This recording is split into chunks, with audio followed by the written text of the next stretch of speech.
The following podcast is brought to you by PeacemakerNetwork.com. PeacemakerNetwork.com. Audio is provided by Pixabay.com. That's Pixabay.com. In the Minneapolis school shooting, there were miracles within the tragedy.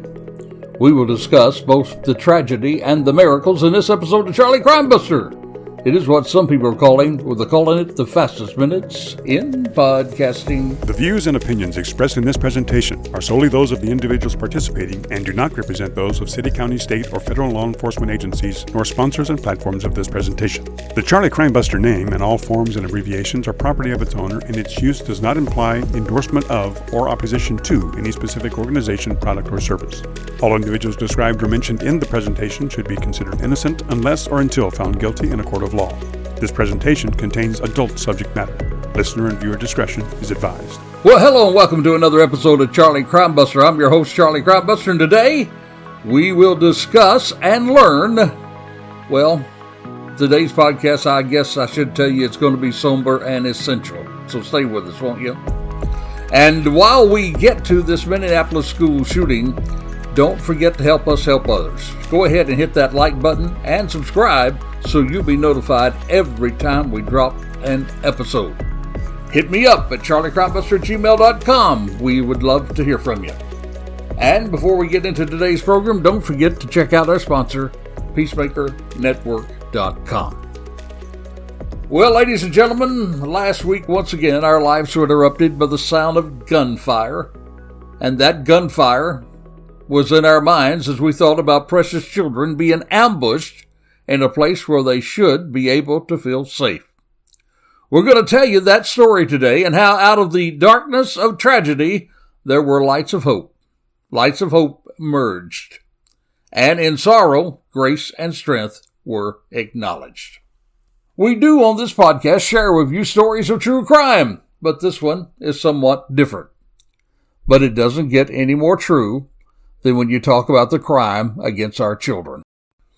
Now, before we get into this, let me say again, there should be a content warning. This episode contains discussions of gun violence, school shooting, and it may be distressing for some listeners. So please take care while listening. Also, because of the serious content of today's podcast, we're going to forego our Crazy Crook story. There'll be plenty of them coming after this one. So while this past weekend, families across America were taking one last holiday to end their summer vacations. It was Labor Day for families in Minneapolis. But Labor Day for some of those families in Minneapolis, especially those who attended the Catholic school where this shooting took place, well, they were facing a much different Labor Day weekend. Picnics and fun were replaced with sorrow and grief for the 2 children that were killed and the 17 others that were wounded or injured. It was a cool morning and a day that was just like any other there at the Catholic Church and the Annunciation School.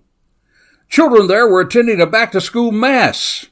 Now, when we talk about the Annunciation Catholic Church, the church is named after that which refers to the annunciation of the Archangel Gabriel to Mary that she will bear Christ. This school goes from pre-K to 8th grade, had 391 students enrolled in the 23-24 school year. That's according to the National Center for Educational Statistics. Each grade level had 2 classes, with about 20 students in each class. It is located in the Wyndham neighborhood, about 5 miles, south of downtown Minneapolis. Now, the school website says that teachers there, quote, unquote, focus on Christian values and civic mindedness. And the principal, Matt DeBoer, he said that during the shooting, adults protected the children, with older children protecting the younger ones. It was also a day when everything changed. In this setting, peace was shattered with the actions of a lone gunman. 23-year-old Robert Westman, armed with a rifle, shotgun, and pistol. He approached the side of the church, shot through the windows toward the children inside before dying by suicide. We know now that the shooter fired over 100 rounds into that church. Left behind at the scene, 3 shotgun shells.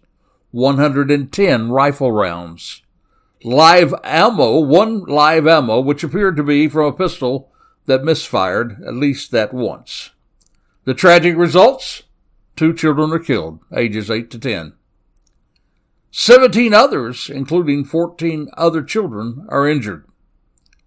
Now, I thought about just calling the episode Miracles in Minneapolis, for my friend, I want you to know, with over 100 rounds fired into a church sanctuary, it is truly a miracle that more were not killed and wounded. Adults acted in a heroic way in protecting the children. Doors were secured. Older students protected younger students. Let me tell you about a 5th grader by the name of Weston. Weston told reporters he ducked under the pews, covering his head. Then he said he was shielded by a friend who was lying on top of him. His friend was hit. Here's what he said. I was super scared for him, but I think now he's okay. That's what the 10-year-old said, adding that he was also praying for other hospitalized children and adults. You know, I guess this is probably as good a place as any to mention another attack that took place on that day. There was an attack on people's faith. And it is understandable that people would perhaps have questions about God and faith in this terrible tragedy. After all, this attack took place at God's house while children, were praying. It can cause many people to question the value of their own faith. Even the Archbishop himself said, he talked about the inscription at front of the Annunciation Church that reads, House of God and the Gate of Heaven. He went on to say, quote, how is it that such a terrible tragedy could take place in a place that's the house of God and the gate of heaven? That's what he asked, and then he said, it's unthinkable. So here's what I say to those who would talk to defame those of faith. I feel sorry for you. I feel sorry for you that you have not learned the true meaning of prayer. You have not learned that prayer is not a quick get-out-of-jail card in the monologue of life, but it is a help in the time of the ever-present evil of tragedy. So the next time people make fun of you for saying you're praying for the good people of Minnesota, don't bat an eye. You're doing a great service for those people. You're helping them by asking God to bless and strengthen them in a time of need. When I was a young teenager, I learned a lesson in life. A man who I admired lost his son in an automobile accident. I asked him, just point blank, how he could bear such a loss with such grace and dignity. I saw that in his face, and yet I knew how very much he loved his son. He simply said to me, Donnie, the God that blesses me in the joys of life gives me strength in the loss of life. Another prominent family in our community who lost their own precious daughter. This man, who was a leader in the community, said in her funeral, the funeral of his own daughter, that people said to him, how is it that your family that's so full of faith in God, could have experienced such a loss? His answer, while in deep grief, said, why should I not think that my family is any different? The Bible says it rains on the just and the unjust, those that have faith and those who do not have faith. It is just that when it rains on the people of faith have an umbrella of faith to help them in the cruel, cold rain of life. Now, if this is too preachy for you, no apologies from me. It is a bare truth. Faith works, and faith was at work in the midst of tragedy in the Minnesota area this past week. Enough said about that at this time. Now, the victims and their families are holding tight on their faith in the uncharted waters that this school body hoped that they would never have to journey through. So, let's take a moment and let's talk about the shooter. I'm not going to name the victims' names. I don't want to give them any unwelcome publicity. But I am going to talk about the shooter so that we might learn some things to help us identify something, anything, that would help us prevent such actions in the future.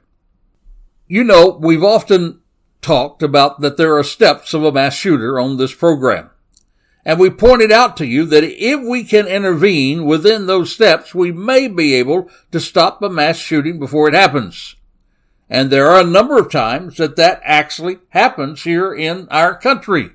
Many times through the year that you never even hear about, where people saw something, said something, and they stopped a mass shooter in the midst of planning or in the midst of carrying out their terrible, terrible thoughts. And as I tell you about this shooter, please note that you can certainly see the steps in his journey to evil. And you can see for yourself how the planning stage is revealed in what we know about him today.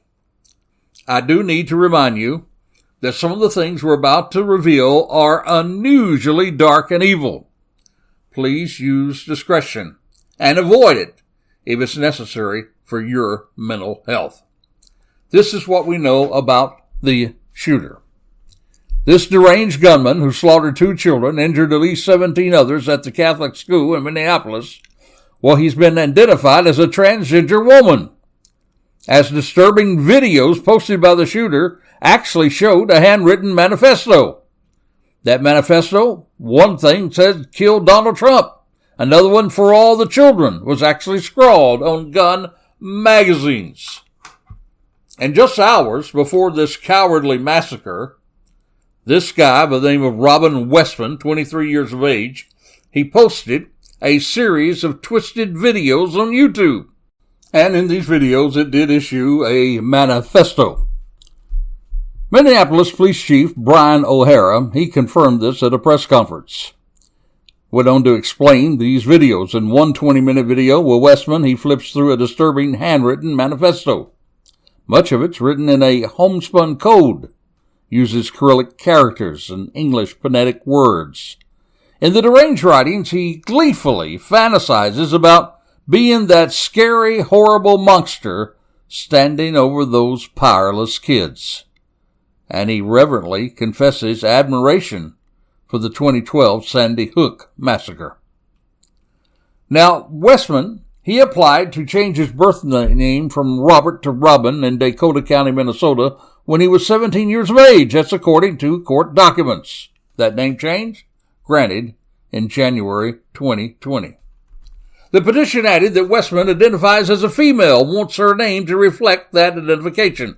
But 5 years later, well, Robin or Robert, whichever one, seemed to have backed away from that identity. In fact, he said, "I don't want to dress girly all the time, but I guess sometimes I really like it. I know I'm not a woman, but I definitely don't feel like a man." That's what was written. "I really like my outfit. I look pretty, smart, modest. I think I want to wear something like this for my shooting." He also went into great detail about his decision to target Annunciation. This is where he graduated from grade school in 2017. That was according to a yearbook that was obtained by CNN. His mother, Mary Grace Westman, also worked as a secretary at the school, also an administrative assistant, I read, until she retired in 2021. He goes on to say, "I'm feeling good about Annunciation." In other words, that's his target. "It seems like a combo of easy attack form and devastating tragedy." Did you hear that? Easy attack form and devastating tragedy. "But I want to do some more research," he said. He said, "I have concerns about finding a large enough group. I want to avoid any parents." And then he talked about pre- and post-school drop-off, which means, I guess, that he would avoid parents if he didn't shoot them during that time. He goes on to say, "Maybe I could attack an event at the on-site church," which we know now is what he did. He said, scribbled on his writings, "I think attacking a large group of kids coming in from recess is my best plan." That was another plan he had. "Then from there, I can go inside and kill, going for as long as I can." Now, reports tell us that he tried to get inside that church, but he could not because they had locked the door and blocked it with boards to keep him from coming in. Now, near the end of the video, Westman flicks through a number of blank pages before reaching what appears to be a drawing. oddly enough, that showed the very inside of the church, saying, "Ha ha, nice," as he stops turning the pages. He then takes out a knife, stabs it to the center of the sketch, his hand momentarily quivering. Before then he withdraws the blade and he quietly mumbles, "Kill myself." In a video titled "So Long and Thanks for All the Fish," Westman slowly turns the pages of the red notebook that's laid out on top of what appears to be all kinds of gun diagrams.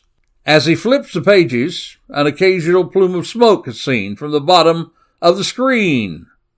And then, of course, it's punctuated by coughs, disjointed cursing, and all kinds of spooky giggles. Each page is filled with inscrutable handwritten ramblings, such as, quote, "I have had thoughts about mass murder for a long time. I'm very conflicted writing this journal." And then he says, "I need to get my thoughts out without getting on a watch list. Ha ha." In another writing, he actually wrote, "If I can carry out a racially motivated attack, it would be most likely against Zionist Jews." That was before he called Jewish people entitled, penny sniffing. And then he added, "Free Palestine." He said, "I hate fascism." Yet another page, following up shortly with, "I also love when kids get shot. I love to see kids get torn apart." Well, this demented manifesto, it certainly sheds light on what appears to be a truly disturbed mind filled with hate. And he talks about a grand final act, stating even desire to take out a target of political and societal significance. Target like Elon Musk, Trump, or some significant executive. But he also claimed that he had no political moves. He said, "I don't want to do it to spread a message. I do it to please myself. I do it because I am sick." That's what he wrote. The unhinged shooter went on to express sincere admiration for mass shooters, especially Sandy Hook's killer. He said, "I have a deep fascination with one person in particular," talking about Adam, the Sandy Hook killer. He wrote that in a journal on May 23rd in reference to the 20-year-old perpetrator of the worst elementary school shooting in U.S. history. Remember that one? That left 20 first-grade students, 6 adults dead. "Sandy Hook was my favorite, I think." He talked about his exposure of school shootings. Now, Westman, as we said earlier, he died of a self-inflicted gunshot wound, and he was armed with a rifle, a shotgun, and a handgun, all of which he brought legally. He walked up to that church, shot through the windows, and shot those students. According to the Minneapolis police chief, the shooter was not previously known to law enforcement. But yet, my friend, you can see the evil that was manifested in his sick mind.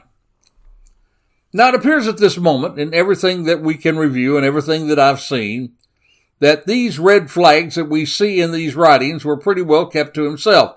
He had somehow tried to make sure that when he had died himself, that it would be uploaded on YouTube. And it was for a moment, but then they, of course, took it off. It is sad and unimaginable that anyone could know that this guy was thinking these things and not alert law enforcement. I don't have any evidence whatsoever that anybody knew that he had these plans. But while we're talking about it, there's probably somebody else out there right now with these same kind of thoughts bouncing off the walls of their sick brain. And if you do uncover anybody else writing things along these lines, saying things like this guy said, having this kind of behavior, purchasing 3 weapons all at once when they never had any before, going to a gun range to practice and not have any idea why they're doing it now, and knowing that it wasn't for their self-protection but for other reason, nefarious thoughts, then my friend, you do need to say something. If you see something, say something. And if you yourself who are listening, if you find yourself dropping into this black hole, if you're listening to this podcast because you're fascinated with school shootings, and you have somehow a desire to be a perpetrator of some evil carnage like this, please, please, I beg you, reach out for help before you hurt or harm or kill innocent others. Now, I certainly do not want to end this podcast on this sad, dark reporting. So let's take a moment and let's talk about the miracles of Minnesota. First, we know now that the school had practiced drills for classroom shootings. Now, admittedly, this was not a shooter who targeted them in the classroom. He was familiar with the school. He knew about that mass that would bring them all to the church, and he made the church mass assembly his target. But even then, the training kicked in. When the shooting started, the adults began to yell, down, down, down, get down, do not get up, get down. Adults went to reinforce the doors so he could not enter to do additional damage. Teachers, and they did that, by the way, making themselves targets as they ran to secure those doors. Teachers sought to get children under the cover, under pews, and this sort of thing. Even the older students sheltered the smaller children with their own bodies. The miracles of Minneapolis. The first responders were there quick. Immediately gave first aid while waiting for the EMTs and the medical personnel to arrive. Police officers were trained to treat gunshot victims. They had trained and they knew that stopping the bleeding immediately could save lives. They put pressure on wounds. They did tourniquets where needed. And they helped the wounded to get to ambulances for immediate transfer. The hospitals there were on alert. They had trained. They had experience. They knew what they were doing. And they worked quickly, thankfully, to save those that were brought to their care. Yes, among the hate, there was love. Among the evil, there was good. Within the tragedy, there were miracle workers. And yes, there was and will be prayers. Prayers, just the thought of praying for you, someone praying for you, that should encourage you. And it should remind all of us we're all just one prayer away from crisis. Vice President J.D. Vance is a Catholic. He also joined this conversation when people were ridiculing prayer and saying, well, prayer. You just say pray for people. That's all you ever do, which that is untrue. Nobody said pray and that's all you do, but they began to ridicule prayer. So here's what J.D. Vance said about it in response to these anti-prayer people. The Vice President of the United States said these very words. He says, any criticism of prayer is bizarre. He went on to say, we pray because our hearts are broken, he wrote. We pray because we know God listens. We pray because we know God works in mysterious ways and can inspire us to further action. And then he went on to say, why do you feel the need to attack other people for praying when the kids were just killed praying? Yes, those who ridiculed these children praying and ridiculed people saying that we're praying for Minneapolis, my friend, those who ridiculed it, it was a cheap shot from those who are in the cheap seats of life. Cheap shot to criticize prayer. No one I know praying today is not saying, there are saying, that we cannot do more to stop this occurring again. We do know that we can do more, and the message is not to pray and do nothing. The message is faith without works is dead. It's nothing.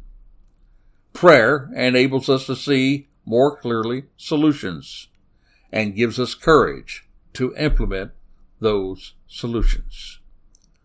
So, my friend, another school shooting. What are our lessons? Number 1, pray for those in Minneapolis. Number 2, hold your loved ones close to you. Life is fragile, and that life can escape us in many different ways. It's not just school shootings that take our loved ones away. It's automobile accidents, it's disease, it's one-on-one crime. It's a number of things. Domestic violence. So please, hold your loved ones close to you. Number 3, be vigilant. Protect your loved ones. Talk to your own children about what happens if there's a mass shooting, how they need to immediately get cover, concealment, run, hide, and even fight if you have to. And then number 4, be observant. If you see something, say something. Well, this is Charlie Crimebuster, and I'm reminding you today as we close off on this particular episode, I'm reminding you, be safe, be alert. Yep. For the life you save, it may be your very own. You have been listening to Charlie Crimebuster. You can find additional information and podcasts at charliecrimebuster.com.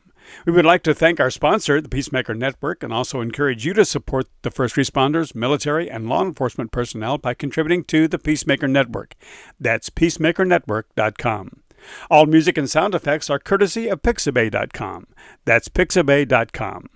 You can also support us by subscribing to our YouTube channel, tag @CharlieCrimebuster, and then click the subscribe button. By doing so, you'll be notified each time we drop one of our shows. Another more convenient way for you to listen to our podcasts, or for you to say to your smart speaker, play Charlie Crimebuster. If you have comments or suggestions, we would love to hear from you, so please send them to charliecrimebuster@gmail.com. That's charliecrimebuster@gmail.com, or you can call or text us at 407-917-2211. That's 407-917-2211. Thank you for listening, and we hope that you will join us again for another exciting crime episode with Charlie Crimebuster.